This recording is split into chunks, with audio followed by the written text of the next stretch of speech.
সবাই একই সুরে বলে উঠেছে, ফিলিস্তিনের দিকে যে সামুদ্রিক নৌবহর নিয়ে যাচ্ছে সহায়তার ত্রাণ নিয়ে, সেই নৌবহরে যদি কোনো পরিমাণ আঘাত করার চিন্তা করে ইসরায়েল, তাহলে তাদেরকে ক্ষীণ বিক্ষুণ্ণ করে দেওয়া হবে।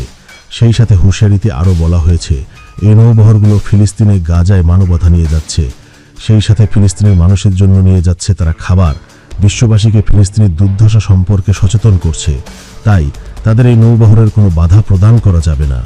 ইসরায়েল যদি কোনো বাধা প্রদান করে, তাহলে ইসরায়েলের ভূমি পর্যন্ত ক্ষত বিক্ষত করে দেওয়া হবে। তবে সবশেষে আপনাদেরকে আরও একটা নিউজ দিই।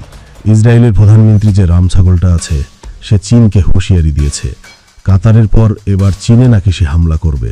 ওরা রাম ছাগল, তোর উদ্দেশ্যে একটা কথা বলি, তুই কথা জানস না, এটা 5 দালাল না আমেরিকার, এটা হলো চীন।